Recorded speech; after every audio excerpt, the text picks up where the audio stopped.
Welcome back, everyone. Ready to take a deep dive into 18th century English comedy? I'm ready. Always up for a good laugh and some literary analysis. Perfect.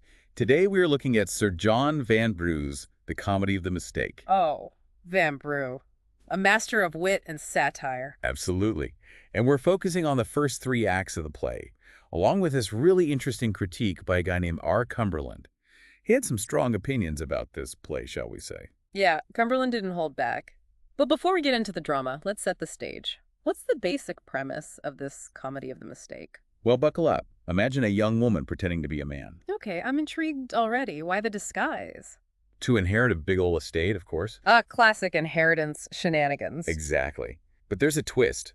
This cross-dressing heir is secretly married. Oh my. Now that's a recipe for comedic chaos. Oh, you have no idea. Throw in a love triangle, some jealous rivals, and a whole lot of mistaken identities, and you've got yourself a Vanbrugh masterpiece. Sounds like a roller coaster. So where does this critique by Cumberland come in? Well, it turns out that the comedy of the mistake isn't exactly original. Really? Spill the tea. This critique basically calls out Vanbrugh for straight-up lifting the plot from a French play by Molière called Le Dépit Amoureux. Le Dépit Amoureux. That rings a bell. Isn't that about? Lovers' spats and misunderstandings. Yep. Lots of jealousy and miscommunication. So Vanbrugh took that and... Anglicized it, gave it an English makeover. Bold move. How did audiences react to this, shall we say, borrowing? Well, it was a hit. They loved it. But Cumberland, in his critique, uses this interesting phrase, Magna Charta of Parnassus. Magna Charta of Parnassus. Sounds very official. It was like the unwritten rule book for artistic ownership back then. Cumberland basically says Vanbrugh violated this unwritten code. That's fascinating. So it raises the question, was Vanbrugh a shameless copycat? Or was this common practice in the theater world? Maybe a bit of both. We'll unpack that more as we go. But here's another twist. Molière himself wasn't always so original. Oh, really? Yeah. He borrowed a lot from Italian plays, particularly the commedia dell'arte style. Exaggerated characters, physical comedy, the works. Commedia dell'arte. I love that stuff. So over the top and hilarious. Right. So in a way, both Molière and Vanbrugh were building on a tradition of adaptation. It's like a chain of inspiration. Fascinating how ideas travel across time and cultures, right? Now, let's jump into Vanbrugh's world. We've got this central character, Camillo, living a lie. A woman disguised as a man. How long can she possibly keep this up? And she's got a secret husband to boot, Lorenzo, which puts us, the audience, in a privileged position. We know the truth, but the other characters are totally in the dark. Ah, dramatic irony at its finest. So is that where the humor comes from, this gap between what we know and what the characters know? Absolutely. Plus, we've got this love triangle brewing. Carlos is head over heels for Leonora.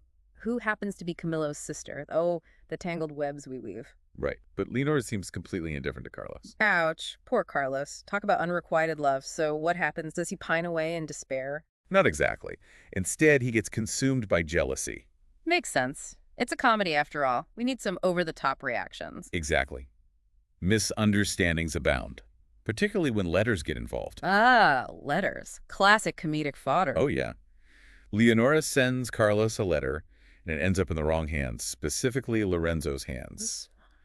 Wrong inbox. And it just fuels the fire of jealousy and suspicion. Classic mistaken identity. Yep.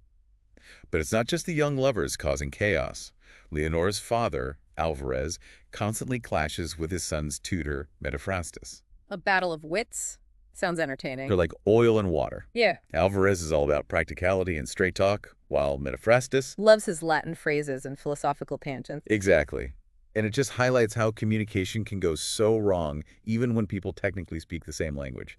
Ever feel like that? Oh, all the time. Sometimes it feels like I'm speaking Greek, even when I'm speaking English. Right. And then we have Lopez, Lorenzo's servant. He's a smooth operator, always scheming and manipulating to try to get ahead. The classic trickster servant. Yep. He spins these elaborate lies about Lorenzo's marriage and even tries to exploit Don Felix's anxieties. Don Felix. Who's he? He's Carlos's father. Huh? And let's just say he's a bit of a pushover. The perfect target for Lopez's schemes. Absolutely. So we've got this tangled web of relationships, hidden identities, and everyone scrambling to get what they want. Sounds like pure comedic gold. Oh, it is. But, as we'll see, there's more to this play than just laughs. Vanbrugh is using comedy to explore some surprisingly deep themes about identity, societal expectations, and the lengths people go to for love and fortune. I can't wait to uncover those layers. Me too. But for now, we have a play set entirely on a single street. Wait, what? The whole play happens in one location. Yep, right in front of Alvarez's house. That's a bold choice. How does that work? Well, it creates this sense of claustrophobia and anticipation. All these characters were trying to keep their secrets hidden in this very public space. Like a pressure cooker about to explode. Exactly. And as you can imagine, that leads to some hilarious encounters and near misses. But before we get into all that, let's address the elephant in the room. We know this play was a hit, but was it all sunshine and roses? Not quite. Cumberland, even while acknowledging the play's entertainment value, points out how unrealistic the whole disguise situation is. I mean, wouldn't someone have noticed that Camillo wasn't really a man? He makes a valid point. It does require a bit of suspension of disbelief. True. But this is farce, after all. We're not meant to overthink it. We're supposed to just enjoy the ride. Embrace the ridiculousness. Exactly. The humor comes from watching these characters get themselves into increasingly absurd situations. And how they navigate those situations with a mix of wit and sheer luck. Exactly. And as we go deeper into the comedy of the mistake, we'll see how Vanbrugh uses this over-the-top, improbable setup to poke fun at social norms and expectations. No, that's what I call clever comedy. I'm ready for more. Me too. So let's get ready to dive into Act 4, where things really start to heat up. All right, so we've got this play.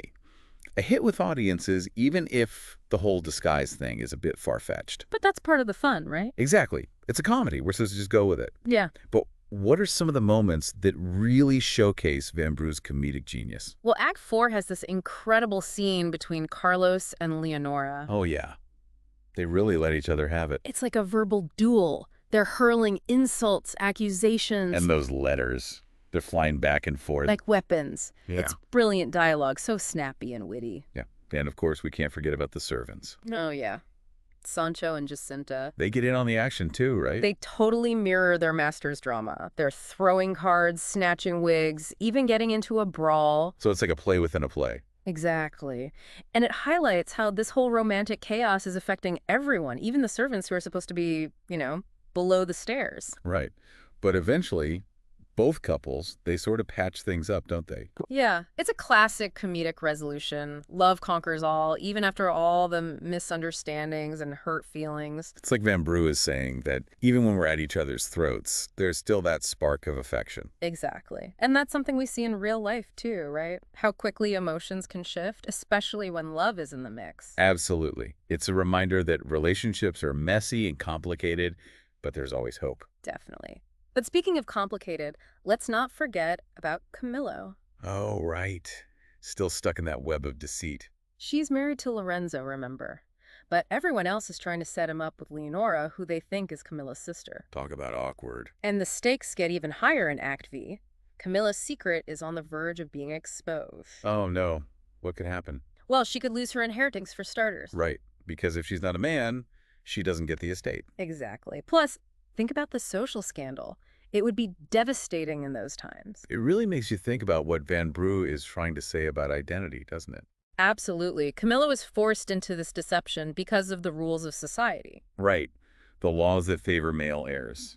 So on one hand, it's a commentary on the injustices women faced back then. But it's also about the masks we all wear, isn't it? Totally. We all have secrets, things we hide from the world. Like Vanbrugh is showing us the gap between who we are in public versus who we are in private. Exactly. It's a play that's over 300 years old, but it's still so relevant today. Because the themes are timeless, right?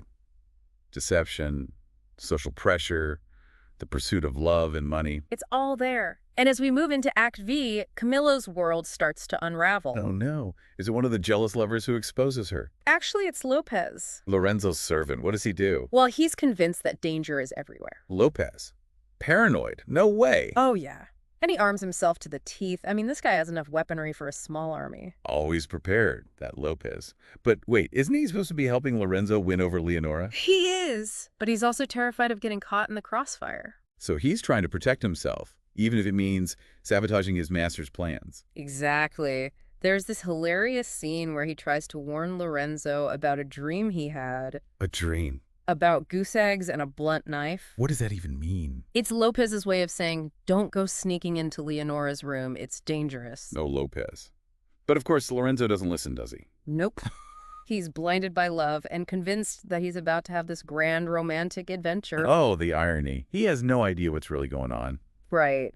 And things start to fall apart when Isabella, Leonora's maid, spills the beans about Camillo. She tells everyone. Yep. Alvarez, Don Felix, they all know the truth now. I bet they're loving this, watching Lorenzo squirm in the dark.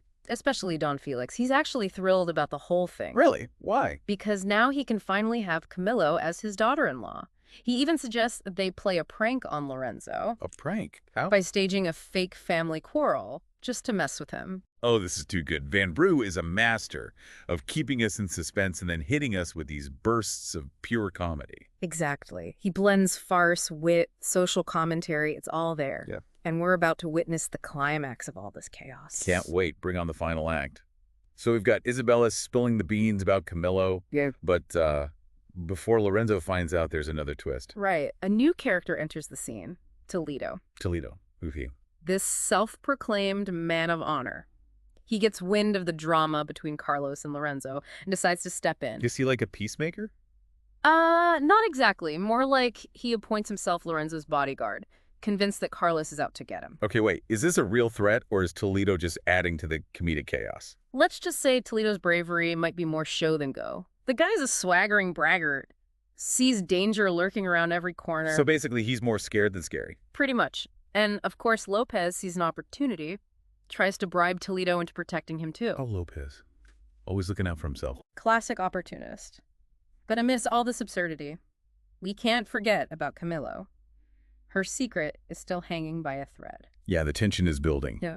Like a ticking time bomb. And it all explodes when Isabella finally reveals Camillo's true identity. The moment of truth. Yeah. I bet everyone's jaws hit the floor. Well, Lorenzo's definitely stunned. I mean, the man he's been confiding in this whole time. Turns out to be his wife. It's a priceless reaction. But he's not the only one who gets a surprise. What do you mean? Remember, Camilla was raised as a boy. Well, she never knew her real parents either. Oh, so it's a double whammy. It's a revelation about her gender, Andy, her family history. Talk about a plot twist. Vanbrugh really knows how to keep the audience guessing. He's a master of surprise and comedic timing. And of course, the play ends with a classic happy ending. Love triumphs, fortunes are restored. Everyone lives happily ever after. But it's not just a simple, fluffy ending. There's more to it than that. You mean there's a deeper message? The comedy of the mistake might be hilarious, but it makes you think about human nature. How so? Think about the lengths these characters go to. For love, money, social status, they lie, they scheme, they create all this chaos. And in the end, They find happiness through honesty, through accepting who they truly are. it's like Vanbrugh is saying that embracing our true selves, flaws and all. It's the key to genuine connection and happiness. Powerful stuff. Really makes you think about our own lives. How much time do we spend pretending? Trying to fit in, living up to other people's expectations. Exactly. Maybe we could all learn a thing or two from the comedy of the mistake. Embrace the absurdity, shed those disguises, and be our true selves. What a fantastic way to wrap up this deep dive. Thanks for guiding us through this comedic roller coaster. It's been a wild ride. My pleasure. I always love exploring these classic comedies and unearthing those hidden gems of wisdom. And we hope you, our listeners, enjoyed the journey as well. Until next time, keep laughing, keep questioning, and keep those disguises handy just in case.